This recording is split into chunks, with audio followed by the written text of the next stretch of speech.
بآیاتش ترا کار جزی نیست کہ از یاسین او آسام میری. اس قرآن کی آیات سے تمہارا یہی سروکار رہ گیا ہے کہ عالم نزا میں سورہ یاسین سنا دو، جان آسانی سے نکل جائے، مشکل جو ہے مرحلہ آسان ہو جائے.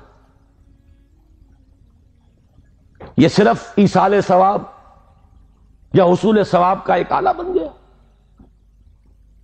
کیا کر رہے ہیں اس قرآن کے ساتھ؟ اس کی قدر و قیمت کا کیا اندازہ ہم نے کیا؟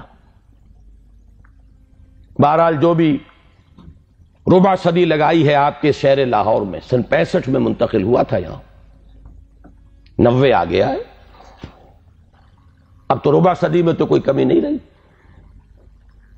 اور پہلی جو 2 تقریریں کی تھی مسلمانوں پر قرآن مجید کے حقوق، کہ سوچو صدر ایوب کا دور تھا، وہ جشن منایا گیا تھا، 1400 سالہ جشن نزول قرآن. اور وہ بھی اصل میں ایک بڑی یوں سمجھیے کہ ہوشیاری کا کام تھا. بہت قسم کے جشن منتے تھے، جشن مہران، جشن فلاں، رقص و موسیقی. تو انہوں نے سوچا کہ مولویوں کو بھی رشوت کے طور پر ایک جشن دے دو، الاٹ کرو. 1400 سال ہو گئے، لہذا قرآن کو سونے کے تار سے لکھو. ایک تو یہ کام، اور دوسرے یہ کہ قرات کی محفل منعقد کرو. یہ جشن تھا. اس کے حوالے سے میں نے بات کی تھی کہ ہوش میں آؤ، قرآن اس لیے نازل نہیں ہوا. جب یہ موعظہ تھا، جب یہ شفاء لما فی الصدور تھا، جب یہ ھدی للناس تھا، جبکہ یہ موجب رحمت تھا، پورا قرآن بھی لوگوں کے پاس نہیں تھا. کہیں پرزوں پہ لکھی ہوئی صورتیں، کہیں اونٹ کے شانے کی ہڈی پر سکیپولا پر لکھی ہوئی کوئی صورت، شاذ کسی کو کاغذ دستیاب ہوتا تھا. کہیں مابین الدفتین تو قرآن تھا ہی نہیں. وہ تو حضرت ابوبکر نے کیا ہے، حضور کے زمانے میں تو نہیں تھا. سینوں میں جمع ہو گیا تھا. سونے کے تار سے کیا سوال، تانبے کے تار سے لکھا ہوا بھی نہیں تھا، کاغذ پر چھپا ہوا تھا ہی نہیں. لیکن قرآن تھا، سینوں میں تھا. بل هو آیات بینات فی صدور الذین اوتوا العلم، سینوں میں تھا. اس قرآن نے انقلاب برپا کیا.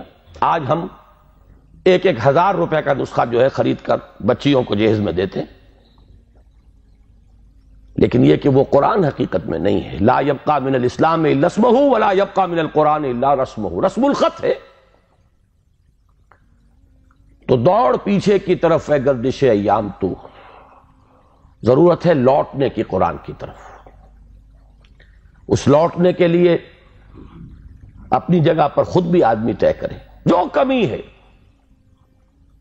اگر قرآن مجید آپ نے نازلہ بھی نہیں پڑھا ہے تو شرمائیے نہیں، اس کمی کی تلافی اب کیجئے. اور میں کہا کرتا ہوں کہ حضور کی بسم اللہ ہوئی تھی 40 برس کی عمر میں، جب قرآن کی پہلی آیت نازل ہوئی ہے اور حکم ہوا اقرا، آپ نے یہ کہا تھا ما انا بقاری، میں تو پڑھنے والا نہیں ہوں، پڑھا ہوا نہیں ہوں.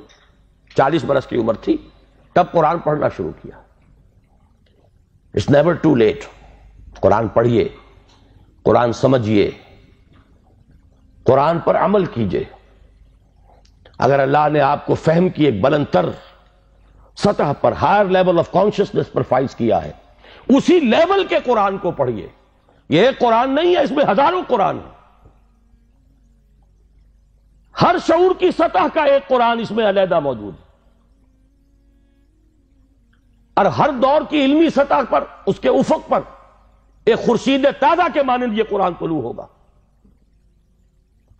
لیکن ضرورت ہے اس میں لگنے کی، کھپنے کی، اس میں ڈوبنے کی، اس میں غوطہ زنی کی. قرآن میں ہو غوطہ زن اے مرد مسلمان. اس سے ذرا آگے بڑھیے.